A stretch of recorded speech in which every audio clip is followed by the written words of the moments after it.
Bonjour les amis. Nous sommes derrière le monastère de Brou pour vous faire la présentation de l'intérieur de notre camping-car. Bien sûr, nous sommes à Bourg-en-Bresse. Allez, c'est parti. Alors, on va vous présenter en premier lieu la cabine. On va démarrer par, bon, c'est une cabine Ford Transit 2025, donc assez classique, mais comme c'est une édition select, on a un grand écran multimédia, compatible bien sûr CarPlay et Android. Ça, c'est sur la partie multimédia. Juste en dessous, on a la partie clim, donc qui est une clim qui est bizone, manuelle. Juste à côté, deux petits boutons dont on ne se sert pas toujours, mais qui sont super pratiques. Surtout celui-ci, quand on est comme nous pas mal dans les routes de montagne, c'est une aide à la descente, assez précieux quand on a un véhicule qui est lourd comme un camping-car. Et puis là, c'est les différents modes, éco, etc. Juste à côté, vous voyez la boîte auto. Sur les nouveaux modèles 2025, elle n'est pas comme ça, c'est une petite molette, elle est encore plus petite que ça. Néanmoins, c'est une boîte à vitesse très agréable en boîte auto. On passe à la partie volant. Volant, bien sûr, avec toutes les commandes au volant, que ce soit le limitateur, le régulateur, mais aussi les commandes audio et téléphone au volant. Et vous voyez également l'écran de navigation assez classique. Ce que l'on voit sur la gauche, bien sûr, tout ce qui va être éclairage automatique et le frein qui est maintenant en automatique, frein parking, alors qu'avant on avait un levier qui était beaucoup moins pratique quand on voulait tourner les sièges pour pouvoir se mettre en version salon. Voilà, je crois que j'ai à peu près fait le tour sur la partie pilotage. Ensuite, on voit qu'on a une grande boîte à gants réfrigérée, toujours pratique. Plein de petits rangements, des portes bouteilles de chaque côté, côté conducteur, passager, pardon. Également bien équipé au niveau de ce poste, tout ce qui va être connectique. Donc bien sûr, la partie allume-cigare. Donc nous, on a acheté des petits éléments qui nous permettent de brancher pas mal de prises USB dessus. Il y a également prise USB ici, autre allume-cigare ici. Voilà. Et puis le multimédia, je vous ai pas dit, mais en fait, il s'allume ou s'éteint ici, ce qui permet de garder la radio, même quand le véhicule est arrêté. C'est plutôt une bonne chose. Voilà. Et sur ce multimédia également, une chose qu'on a découvert il n'y a pas très longtemps, c'est qu'on pouvait avoir la caméra, même quand on n'est pas en position marche arrière. Donc on peut avoir la visu de l'arrière du camping-car, même quand on roule normalement, ce qui parfois sur des petites routes ou en centre-ville notamment, c'est assez intéressant. On a découvert ça dernièrement et c'est une bonne découverte, ça nous aide bien dans les manœuvres. Alors on continue avec la partie occultante de la cabine, du poste de pilotage. Alors là, des stores qui sont beaucoup mieux que les stores assez classiques qu'il y a en camping-car, qui viennent se mettre au milieu et se clipser séparément. Ça, c'est vraiment d'un seul tenant. Ça va jusqu'en haut, bien évidemment. Alors pour être jusqu'en haut, vaut mieux être deux. C'est un tout petit peu plus compliqué à faire tout seul, mais par contre très occultant. Et puis en termes aussi de chaleur, plutôt très agréable quand il fait froid ou quand il fait chaud. Et puis sur les fenêtres, également un joli système, très occultant, très pratique, avec un tissé très solide et qui protège bien également de la chaleur. Voilà, et vraiment en quelques secondes, c'est fait. Voilà, je vais rebaisser ceci. Voilà. Également sur la partie siège qui, vous le verrez, on vous montrera tout à l'heure, se tourne, sont des sièges de très bonne qualité, on en est très content, on fait beaucoup de routes avec et ça fonctionne bien. Intéressant, hop, accoudoir de chaque côté. Enfin moi j'apprécie beaucoup, je trouve qu'en termes de position de conduite, on est vraiment très bien. Voilà sur la partie. Maintenant, la partie haute de la partie du porteur. Des petits rangements ici. Alors, ils sont pas très grands, juste au-dessus, mais ça permet quand même de glisser carte routière, etc. Ça va jusque-là. Nous, on a mis notamment la partie extincteur, beaucoup de rangements, un ventile, etc. Et puis plein de petites niches où on va ranger des choses diverses et variées. On trouve toujours de quoi ranger. Au-dessus, on vous l'avait déjà montré à l'extérieur, le rooftop qui s'ouvre bien évidemment de manière même plutôt conséquente. Alors on peut vous faire la manip, il y en a pour 2 petites secondes. Voilà, et après ça s'accroche ici. Vraiment une grande ouverture. Et en termes, je vais quand même fermer des 2 côtés, histoire d'être sûr que je suis en train de le dévisser, non de le visser. Voilà, bon, ça j'ai pas fait ce qu'il y avait de mieux à faire. Voilà. Voilà, en termes de sécurité, c'est mieux. Également occultant ou moustiquaire. Voilà. Et puis cette barre qu'on a rajoutée pour pouvoir rajouter des rideaux. Alors les rideaux, ils ont plusieurs utilités. Quand on part et que il fait pas très chaud, c'est bien d'avoir cette protection supplémentaire pour que le chauffage reste bien dans la partie de notre cabine et donc sur le porteur. Et puis c'est aussi une manière de pouvoir sans fermer tous les volets, pouvoir se protéger un petit peu de la vue des voisins, même si on les aime bien. Au niveau éclairage, sur cette partie, ah, on n'a pas allumé. Voilà. Voilà, hop. Tactile, des petites liseuses qui sont bien pratiques. Bien sûr maintenant, hein, comme dans tous les camping-cars, tout est à LED. Ça consomme rien en électricité et c'est plutôt très bien. On va passer à la partie salon et cuisine. On poursuit du camping-car avec la partie kitchen. Donc Hervé a tourné les sièges, donc ce qui permet de dîner à 5, puisque la table, bien sûr, s'allonge. Voilà, donc on a déjà mangé à 5, ça se fait tranquillement. Voilà. La table également, puisque je suis sur cette partie, elle peut se déplacer pour pouvoir être plus ou moins proche. Elle peut également se baisser et servir, on vous montrera tout à l'heure que c'est possible, de faire en baissant le siège et en rajoutant des coussins qui sont bien sûr livrés avec, un 3e couchage ici. Honnêtement, on n'a jamais fait, jamais eu le besoin, mais on sait que ça existe et ça n'a pas l'air très compliqué à faire. Côté connectique partie, ici nous avons prise 220, prise USB-C, prise USB. Il y a les mêmes prises également, plus de prises d'antenne dans le coin là-bas, qu'Hervé est en train de vous montrer, puisque là normalement il y avait la connectique prête pour une télé, avec également sur ce mur vraiment l'encadrement, la télé était prête, le châssis était prêt. On l'a enlevé, c'est pas du tout quelque chose dont on se sert. Donc autant enlever, ça prend du poids pour rien. Au-dessus de la table, petit rangement. Et puis surtout, un placard. Alors voilà, c'est la vaisselle. Placard push, pratique. Voilà, ça se ferme très facilement. Que vous dire de plus? Sur ce côté, donc, nous avons un pouf. Dessous, c'est toute la partie technique électrique. Voilà, que je vous montre. Voilà. Si ça intéresse nos amis électriciens. Moi, j'avoue que ça ne me sert pas à grand-chose. Sauf s'il faut changer un fusible. Sous le siège, la réserve d'eau, on ne va pas vous la montrer, 110 litres. Entrée tout de suite, nous avons ici une penderie. Alors petite, mais ça sert à mettre quand même les blousons quand on arrive. Et puis un petit rangement. Et c'est là où effectivement est expliqué la manière d'installer le 3e couchage.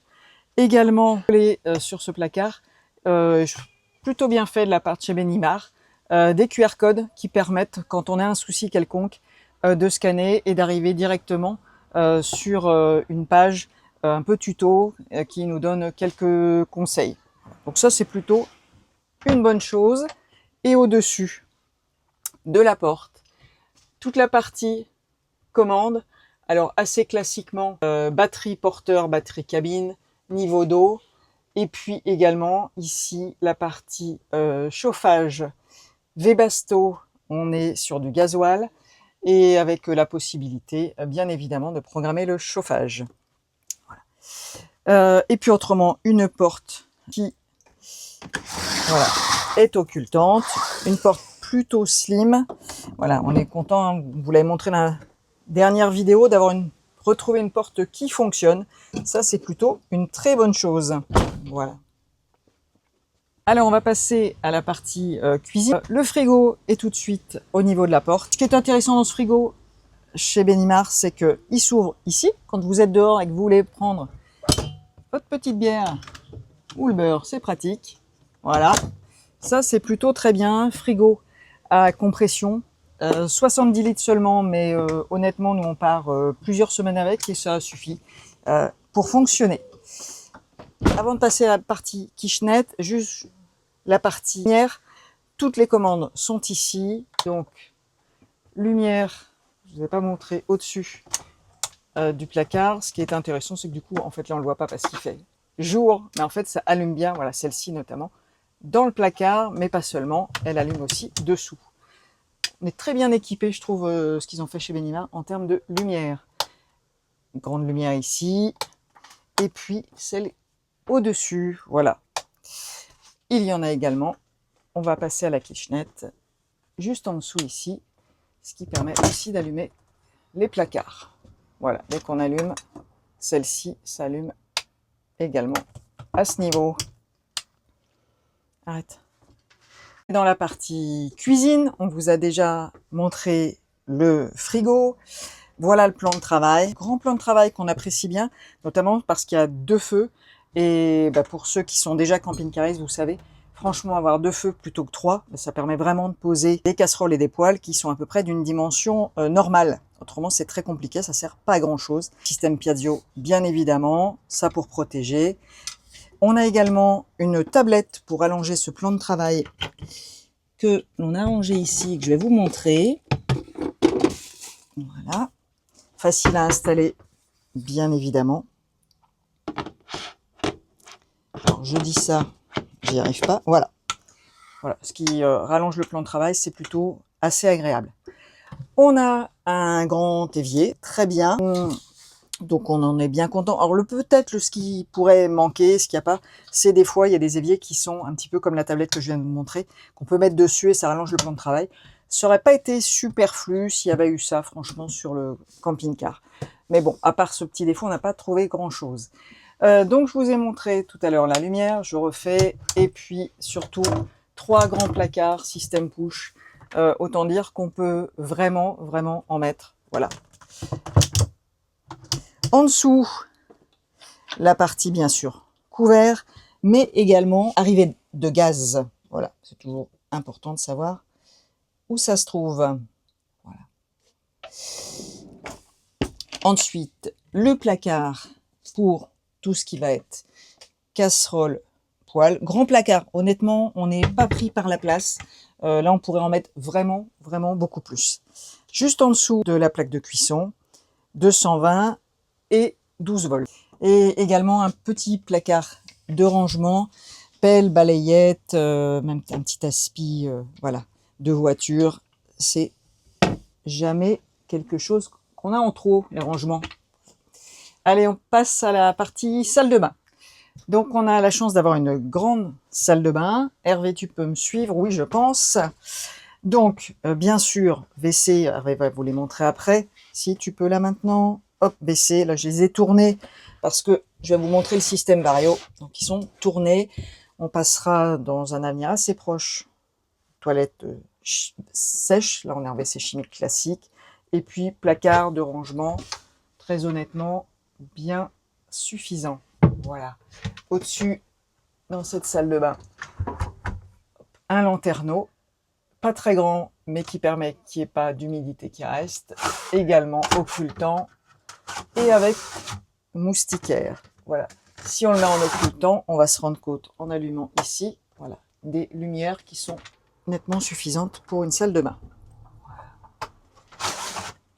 Ensuite, la partie lavabo, miroir assez classique.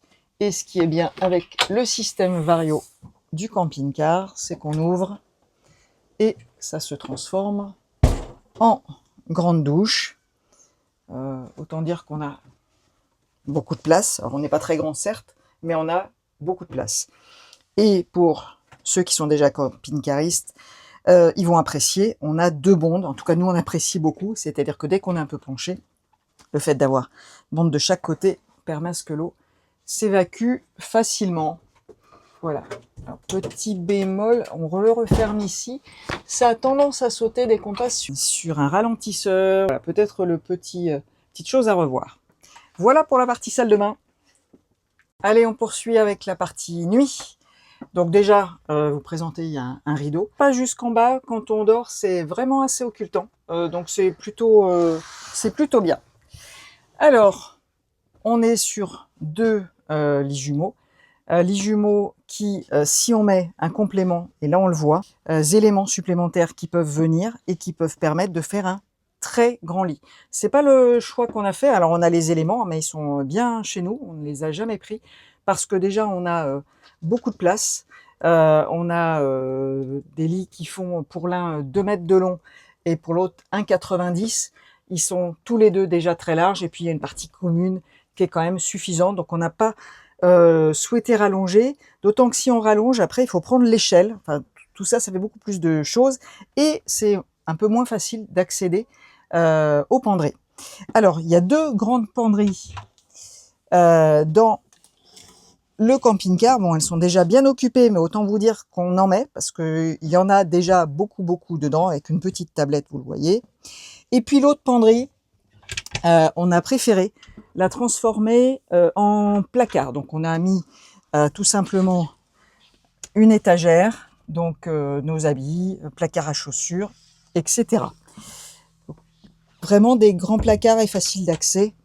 Et puis ici pour monter, voilà l'escalier qui se déplie et qui permet d'accéder à la partie des lits. Voilà, donc je monte pour vous montrer. Autant dire qu'il y a beaucoup de place et surtout ce que je vais vous montrer, donc on a un lanterneau ici, voilà, comme toutes les ouvertures moustiquaires et occultants, bien évidemment. Voilà. Ici, vous voyez les barres, il y avait des rideaux. Nous, on les a enlevés, on a trouvé que ça prenait finalement, ça empêchait un peu de luminosité, donc on a préféré carrément les enlever. D'autant comme il y a les occultants et les moustiquaires, si on veut se mettre à l'abri de la vue, c'est bien suffisant. Au-dessus des lits, pareil, toujours des placards push. Donc autant dire qu'on a de quoi ranger nos affaires. À côté, les petites liseuses qui s'allument comme ça. Et sur chaque liseuse, on a une prise USB. Des petites niches à côté, voilà, pour ranger 2-3 bricoles. Et puis ce qu'on a fait également sur ce mur, on a choisi de mettre un aimant. Tout à l'heure on vous disait qu'on n'avait pas gardé la partie socle télé.